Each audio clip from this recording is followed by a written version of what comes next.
talking about the new moon. You're going to have the 29th. Let's just split this up 5 days, right? So that we can consider it.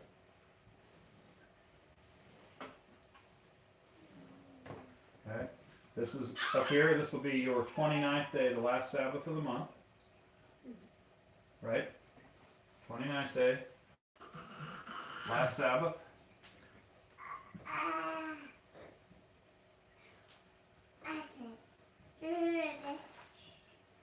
Of month. Okay, 29th day is the last Sabbath of the month. It's a 7th day in the count, so before this were 6 working days, so coming off of this was 6 working days, right? So here we are. Let's say we have a 30th day, right? Your 30th day, we're going to call this a Chag day. And then we're back to our first day of the new moon, which is the first day of the month. Okay? So, all of this is part of the Chag of the new moon. That's talked about in Psalm, pen's not right in the wall, sorry. Psalm 81. So go down and look at that. Psalm 81 calls this a Chag, calls it a festival period. Blow the trumpet in the new moon. The 29th and the 1st are the moments. Yes. So in a sense, now there are times, however. You got a good shot on that, because this is probably stuff people are going to want to see. I'm glad you guys are watching. You have to realize I've been through a lot of this so many times, and I don't know if I'm a really good teacher when it comes to these things, because without question and interaction, I just assume everybody's getting it. But I do recognize that whoever's watching this probably needs this, so thank you very much. This is an example of a 3-day new moon, or a 3-day Sabbath, what some people would call it. All of these days are days we don't work. Now, I do know there are some people who say that you can work on this day because, you know, it's just kind of in limbo. But we don't, because it would break the commandment that says 6 days shalt thou work. There's nowhere in the Bible that says 1 day shalt thou work, right? It always says 6 days. So all, like I said, keeping with the commandment, 6 days shalt thou work. So this is an example of those 3 days. You can get an example of that out of Samuel 21, where David and Jonathan talk about it. Okay? However, let's break down this wall here.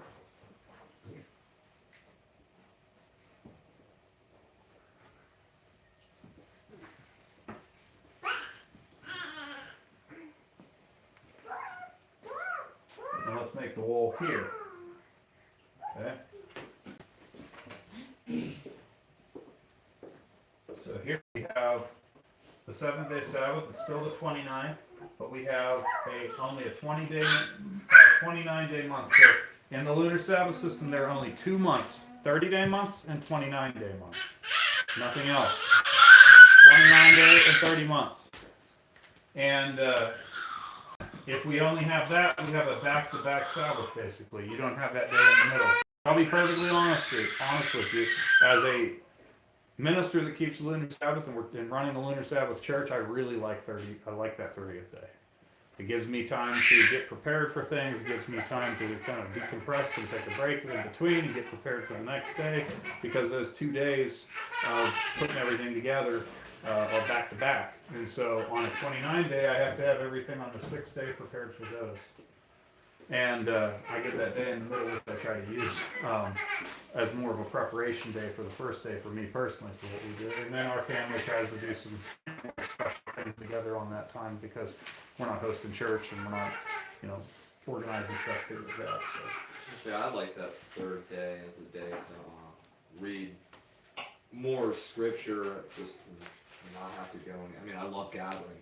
Don't get me wrong. Yeah. But like having that one day To decompress, just stay at home with the family, read some more scripture. I'm with you. I agree. I would recommend you get a psalter and sing with the family. That's what we do. Is that during holy days, so during Moeds for us, any day that's Moed or Chag related, we always sing the Psalms in the morning. So I read the Bible every morning for devotions with the family. But on Sabbaths and new moon days, we sing the Psalms in the morning as a sacrifice of praise. So that's something that we've gotten into the habit of, and I really enjoy doing that. But final statement. Both of this is the chag is just a 2-day chag versus a 3-day chag. Technically, that's the word we should be using, but nobody would know. So we would say we should be saying, is this month a 2-day feast or a 3-day feast? But we don't speak that way. But that would probably be the more practical way. In this case, we're calling these days together chag. Make sense? That answer all your questions? Yes. One more question is, Do I need to wipe my board off? probably not. Each Sabbath, like a singular Sabbath, imagine just a common Sabbath, Yeah. for 15th or the 22nd or whatever. Alright, the 21st, I mean. This Sabbath here. Yeah, no, just a common Sabbath any month. Mhm. What are they called? Just a random Sabbath. Is it? It's still a feast. It's still Is remember. it chag in the mode? No. In the Bible, technically, the Sabbath is never referred to that I'm aware of. Somebody can correct me if I'm wrong. But the Sabbath itself is never referred to as a chag in and of itself. But it is a special appointed time, and it is still festive. It's still a part of a festival. It's part of the Moed festival, the appointed time, right? So, like in Leviticus 23, when we read that scripture, it says these are the feasts, and the first one it gives you is the Sabbath, but it doesn't call it part of a chag. So you couldn't have, as far as I understand it, you can't have a 1-day chag. Chags are always comprised of more than 1 day. Okay, that makes sense.